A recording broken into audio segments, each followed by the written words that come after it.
নবায়নযোগ্য জ্বালানির ব্যাপক সম্ভাবনা থাকলেও নীতি ও বিনিয়োগের কারণে বারবার হোঁচট খাচ্ছে বাংলাদেশ। নবায়নযোগ্য জ্বালানি উদ্যোক্তা ও বিশেষজ্ঞরা বলছেন, কৃষিজমি নষ্ট না করেই বিদ্যুৎ উৎপাদন সম্ভব। শিল্প খাতে বিদ্যুৎ ব্যবহারের সাশ্রয়ী টেকসই নতুন প্রযুক্তি ব্যবহারের তাগিদও বিশেষজ্ঞদের। রিপোর্ট রিশান নাসরুল্লাহর। পরিবেশ বিপর্যয় ঠেকাতে বিশ্বজুড়ে জীবাশ্ম জ্বালানির ব্যবহার কমাতে চলছে নানান গবেষণা।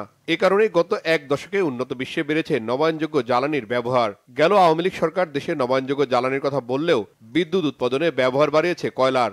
অন্যদিকে রাজনৈতিক পরিচয়ে দলীয় ব্যক্তিদের হাতে তুলে দেওয়া হয়েছে নবায়নযোগ্য জ্বালানি দিয়ে বিদ্যুৎ উৎপাদন কার্যক্রমকে।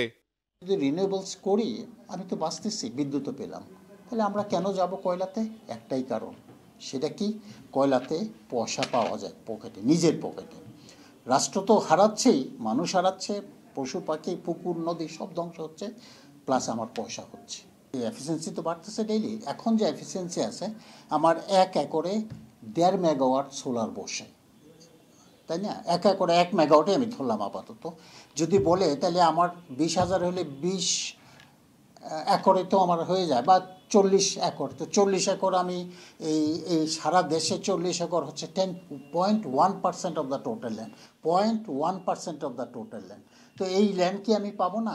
খাস পরিত্যক্ত অনেক জায়গা আমাদের আছে, তাহলে জায়গা ইজ নট এ প্রবলেম। গত সরকার ফার্স্ট ব্যর্থতা হলো যে তারা সোলার এনার্জি আনার পরে রেসিডেন্সিয়াল এরিয়াতে 10% দেওয়ার পরে, টোটাল ডিমান্ডে 10% দেওয়ার পরে কিন্তু সেটা মনিটরিং নাই। দেখেন কি কোনো বাসায় কিন্তু সোলার এনার্জি চলছে না। তারা পারমিশন নিয়েছে, কেউ বা আবার নতুন বিক্রি করে দিয়েছে, ট্রান্সফার হয়ে গেছে আরেক বিল্ডিংয়ে।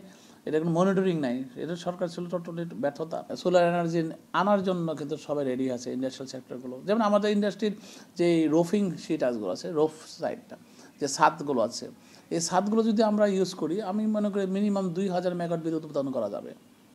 দেশে কৃষিজমি নষ্ট না করে সৌর বিদ্যুৎ উৎপাদন সম্ভব বলে জানান বিশেষজ্ঞরা। বলছেন, নতুন প্রযুক্তি ব্যবহারে নীতিমালা তৈরি হলে বায়ু বিদ্যুতের ব্যাপক সুযোগ তৈরি হবে। মনে করি যে বিনিয়োগটাই সবচেয়ে বড় জায়গা, যেখান থেকে দুটো ঘটনা করতে পারে। সেটি হলো যে একদিকে বিদ্যুতে বা জ্বালানির যে সমস্ত নবায়নযোগ্য প্রযুক্তি রয়েছে, সেই প্রযুক্তিগুলো আসলে সেগুলো উৎপাদনের জন্য কারখানা স্থাপন, তো সেটা একটা বড় আসলে গেম চেঞ্জার হতে পারে। আবার একই সঙ্গে আমরা কিন্তু দেশের বাইরে রপ্তানিও করতে পারবো তখন। তো একদিকে বৈদেশিক মুদ্রা আমরা অর্জন করতে পারবো, অন্যদিকে দেশের ভিতরে যে এই নবায়নযোগ্য বিদ্যুৎ জ্বালানি সেগুলো সম্প্রসারণ, সেই কাজও করতে পারবো। আসলে নবায়নযোগ্য বিদ্যুৎ জ্বালানি তো আসলে জ্বালানি বিদ্যুতের ভবিষ্যৎ। এই ক্ষেত্রে প্রধান বাধা হচ্ছে সরকারি পলিসি মেকাররা। কি, তারা ব্যাটারিটা কিন্তু এখনো ট্যাক্স ভ্যাট ইত্যাদি সব রাখছে। আর এই ন্যাশনাল ডেভেলপমেন্টে সব দেশে এইসব ট্যাক্স ভ্যাট মাফ করে দেয়। তুমি রিটার্নটা দেখতে হবে। আমি তেল কিনতে পারতেছি না, এলএনজি কিনতে পারতেছি না, ডলার ক্রাইসিস, আমি পাবলিক লোডশেড হবে, আমার কি দরকার? I do not need tax VAT from this battery. ব্যাটারিটা আমি ছেড়ে দিই, ব্যাটারি যদি ছেড়ে দিই তাহলে 24 আওয়ার্স আমি সার্ভে করবো। দেশে বর্তমানে নবায়নযোগ্য জ্বালানি দিয়ে প্রায় 1500 মেগাওয়াট বিদ্যুৎ উৎপাদন হচ্ছে। এর মধ্যে সৌর বিদ্যুৎ থেকে সরবরাহ হচ্ছে 1200 মেগাওয়াট, আর জল বিদ্যুতের সক্ষমতা 230 মেগাওয়াট। রিশান নাসরুল্লাহ, বাংলাভিশন, ঢাকা।